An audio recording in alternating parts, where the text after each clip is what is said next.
Hello all, my name is Jim Lacey and I'm Vice Chair of Blanchardstown Castleknock History Society. The Glen Disbullestown is a little known beauty spot, a winding path alongside a gurgling stream.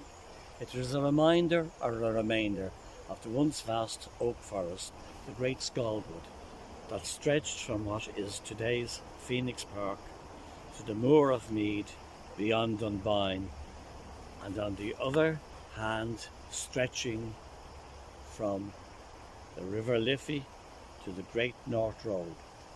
Here history, geography and geology meet. The glen sits on the slope of the Escoriada, a geological structure created during the Ice Age, when this was the edge of a mighty glacier that covered most of the north of our island, whereas the south was comparatively free from ice.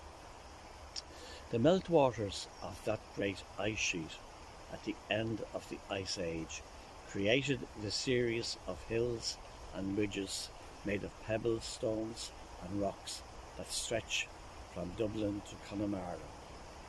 It became a political division in ancient times, dividing the island between Lough Cuan, Con's half, to the north, and Lough Moe, Moe's half, to the south. They were two rival kings. When the Milesian tribes settled in Ireland about 3000 BC, some of their chieftains built a dune or a fort in what is now nearby Castleknock College. That dune is still there today, but surmounted by the normal castle of the Tyrrells, who not only came to settle but to conquer. It was here at this spot where Erin's High King Rory O'Connor was defeated by the Norman invaders. Settlers, invaders and natives and new immigrants live here now in peace and in harmony. We must remember, after all, that we are living on an island, so everybody living in Ireland, if you go back far enough, originated from somewhere else. The Emergency Services Parade through Blanchardstown 1943 happened during the Second World War, when there was a real threat of invasion. The Axis powers threatened us from the south, landing possibly along the Waterford-Cork coastline, whereas the Allies threatened from the north, where both American and British forces were already stationed.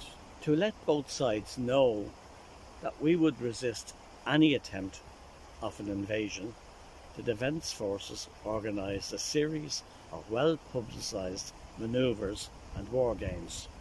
They even invited some of the top brass in the British forces as observers to come along. There were two main locations where the manoeuvres took place.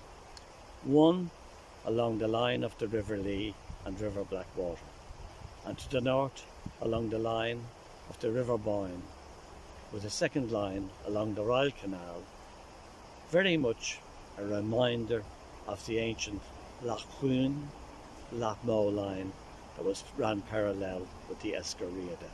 The parade was to celebrate the end of these manoeuvres. So serious was this threat that all the canal bridges were drilled to provide spaces for the insertion of sticks of gelignite to blow the bridges in order to deny entry into Dublin by invading forces.